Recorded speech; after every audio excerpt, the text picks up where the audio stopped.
ഇവരെയൊക്കെ മനസ്സിലായോ? അച്ഛൻ, അമ്മ, ദേ അമ്മു.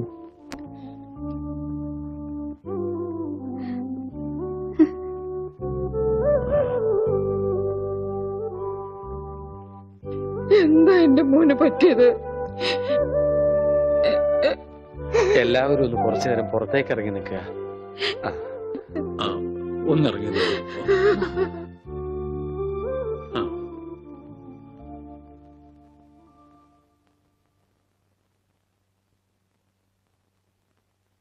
എന്താ നിനക്ക് ആരെയും തിരിച്ചറിയാൻ കഴിയുന്നില്ലേ? അവര് എവിടെയോ ഒരു ഓർമ്മ പോലെ. പക്ഷേ അവരൊന്നും എന്റെ ആരുമല്ല. ഉണ്ണി, നീ എന്തായി പറയുന്നത്? ഉണ്ണിയോ? എന്റെ പേര് ഉണ്ണി എന്നല്ല, വിഷ്ണു. എന്റെ വീട് ബാംഗ്ലൂരാ. എന്തിനാ ഇങ്ങനെ വിഷമിക്കണേ? അവന് നല്ല മാറ്റമുണ്ട്, കണ്ടില്ലേ? എന്നാലും അവൻ നമ്മളോടൊന്നും മിണ്ടിയില്ലല്ലോ. ശരിയായിക്കോളും. എന്തോ നല്ലൊരു ലക്ഷണം കാണുന്നു. ഇതൊന്നും നേരത്തെ ഉണ്ടായിരുന്നല്ല. ആരോ മനഃപൂർവ്വം ചെയ്തതാ, നിങ്ങളെയൊക്കെ കബളിപ്പിക്കാൻ. എന്റെ കർത്താവേ, ഇതൊക്കെ ഞാൻ അവരെ എങ്ങനെ പറഞ്ഞു മനസ്സിലാക്കും? ഇതറിഞ്ഞ അമാഷി ചങ്കുപൊട്ടി ചത്തുപോകും. നിനക്ക് വേണ്ടി സ്വന്തം ജീവിതം നൽകിയ ഒരു പെൺകുട്ടിയുണ്ട്. ഇതൊക്കെ അറിഞ്ഞ ആത്മഹത്യ കുട്ടി.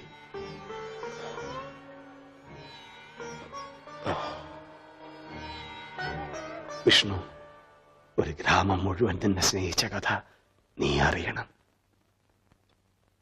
ഇലയുടെ വലിപ്പം ഒരല്പം കുറഞ്ഞോ കുഞ്ഞുരച്ചേട്ടാ? 4 കൂടെ വലിച്ചു കയറ്റ്. അപ്പൊ ഇലയുടെ നീളെ കൂടുവന്റെ പാപ്പാനെ. സത്യം. അല്ല, ഞാനൊന്ന് ചോദിക്കട്ടെ, എന്താണ് ഈ സദ്യയുടെ ആവശ്യകത? ഇതൊരു പാഴ്സലമല്ലേ? എടാ ഓമനക്കുട്ട, നീ സാമ്പിൾ പഠിക്കുന്നത് കേട്ടിട്ടുണ്ടോ? അതുപോലെ വരാനിരിക്കുന്ന കല്യാണത്തിന്റെ സാമ്പിൾ സദ്യയാണിത്. എന്നാ കല്യാണത്തിന് സാമ്പിൾ അങ്ങനെ നടത്തിക്കോ. ഒരു നല്ല ദിവസമായിട്ട് ഇങ്ങനെ ഇടം തിരിഞ്ഞു നിൽക്കാതെ വന്നിരുന്നു. എനിക്ക് വേണ്ട. വേണ്ട, അതൊക്കെ ആദ്യം അടുക്കളന്ന് വീഴും കഴിഞ്ഞു. സദ്യ ഇത് മേടിച്ചു വിളമ്പടാ. മനസ്സിലെ ഭാസ്കരന് കുറച്ച് നാരങ്ങച്ചാർ കൊടുക്കൂ. പേ പിടിച്ച് അവിടെ ദുഷ്ടൻ. ലക്ഷ പുളിശ്ശേരി ആയാലോ?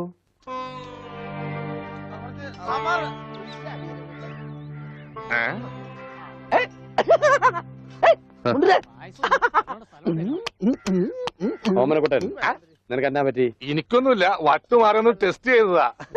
മുണ്ടുക്ക് നല്ല മുണ്ടുക്ക്. എന്തായി കാണിക്കണം? ഇങ്ങോട്ട് വന്നേ.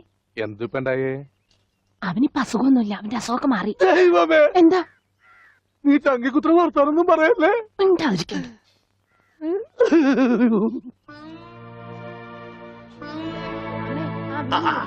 ഇവിടെ ഇരിക്കുകയാണോ? അവിടത്തെ ഊണ് തുടങ്ങി. എന്താ മോനെ വല്ലാതെ? എന്താ ഒന്നുമില്ല. യാഥാർത്ഥ്യത്തിലേക്ക് ഇറങ്ങി വരുമ്പോ ചിലർക്ക് ഇങ്ങനെയൊക്കെ ഉണ്ടാവും. അതൊന്നും കാര്യമാകട്ടെ. ഞാനങ്ങ് പേടിച്ചു. ഇനി പേടിക്കാനൊന്നും ഇല്ല മാഷെ. മുഹൂർത്തം കുറിച്ച് കിട്ടി. ഇടവം 10 രാവിലെ 9:30ക്കും 10നും ഇടയ്ക്ക്. ഓ ഈശ്വര, ഇനിയെല്ലാം മംഗളായിട്ട് നടന്നാ മതി. ജാതകം കണ്ടപ്പോ തന്നെ ജ്യോത്സ്യർ പറഞ്ഞു ശ്രീരാമന്റെ നക്ഷത്രമാണ്. അതെ, വനവാസം കഴിഞ്ഞു. ഇനിയിപ്പോ സീത ഇങ്ങോട്ട് കിട്ടിയാ മതി. നടന്ന് ക്ഷീണിച്ചതല്ലേ, കൈയോടെ ഊണ് കഴിച്ചാട്ടെ. മോനെ വന്നേ. അച്ഛോ,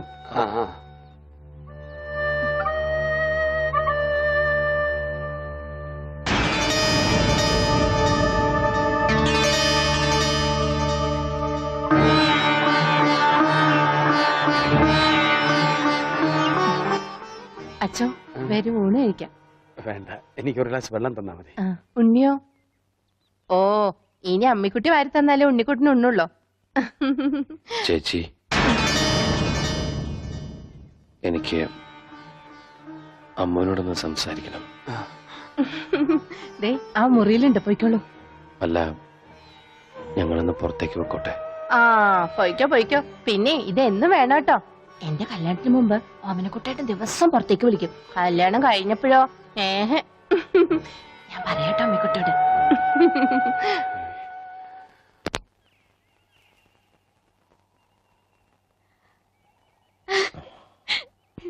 ഇപ്പൊ ഓടാൻ തോന്നുന്നുണ്ടോ?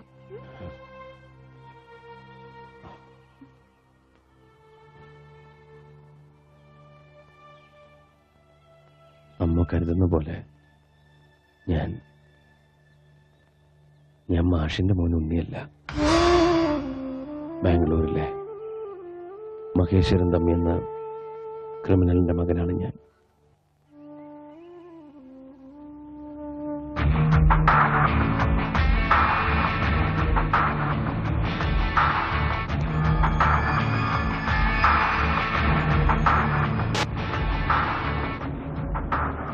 ബാംഗ്ലൂർ നഗരത്തിൽ നിന്നും പേടി സ്വപ്നമായിരുന്നു എൻ്റെ അച്ഛൻ.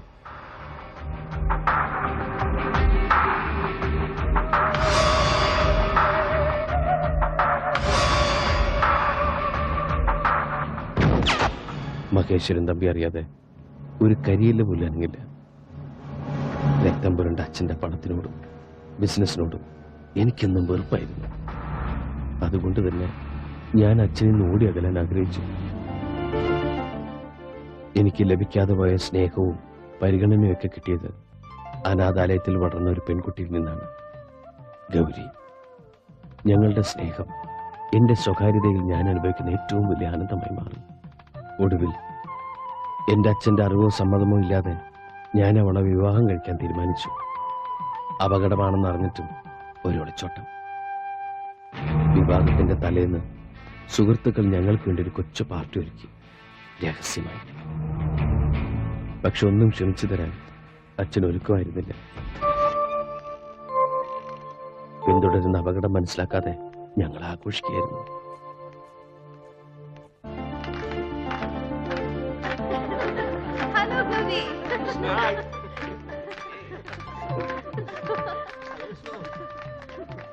നാളെ നിങ്ങളുടെ വിവാഹം കഴിഞ്ഞാൽ പിന്നെ നിന്റെ അച്ഛന്റെ കണ്ണത്താ ദൂരത്തേക്ക് നിങ്ങൾ രണ്ടാളും കൂടി പറക്കും. അതുകൊണ്ടാണ് ഇങ്ങനൊരു പാർട്ടി. താങ്ക്സ്. അടുത്തായിട്ട് നിങ്ങൾ എനിക്ക് ചെയ്യേണ്ട ഒരു ഉപകാരം എന്റെ പേടിയൊന്ന് മാറ്റാന്നുള്ളതാ. ചുമ്മാ നിന്ന് വിറക്കുക. ശരിയാ, എനിക്കിങ്ങനെ വിഷ്ണുവിനെ പോലെ കരിങ്കല് പോലെ നിൽക്കാൻ പറ്റുന്നില്ല. ഇതൊക്കെ വിഷ്ണുവിന്റെ അച്ഛൻ അറിയുമ്പോ എന്താ ഉണ്ടാവാൻ നിങ്ങൾക്കൊക്കെ അറിയാലോ. ഏയ്, അതോർത്ത് പേടിക്കണ്ട. വളരെ രഹസ്യമായിട്ടാ കാര്യങ്ങളൊക്കെ ചെയ്തിരിക്കുന്നത്. വിഷ്ണുവിന്റെ അച്ഛൻ ഇതൊന്നും അറിയാൻ പോകുന്നില്ല. ഗൗരി ധൈര്യമായിട്ടിരിക്കേ.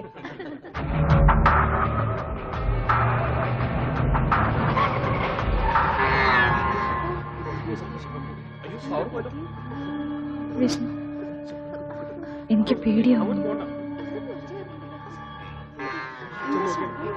ആരും പുറത്തേക്ക് ഇറങ്ങരുത്. ഞാൻ പോയി നോക്കിട്ട് വരാം.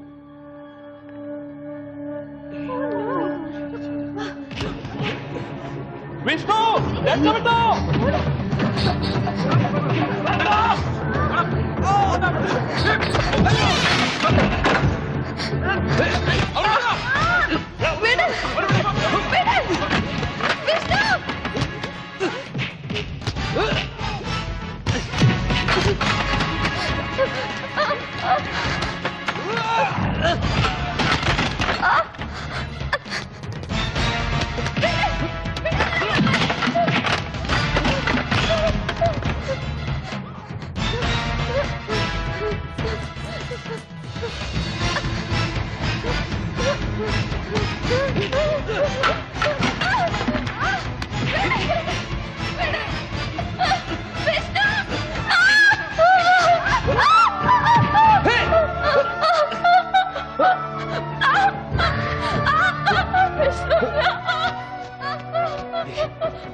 എന്തു പറഞ്ഞ സമാധാനിപ്പിക്കണ്ടെന്നറിയില്ല.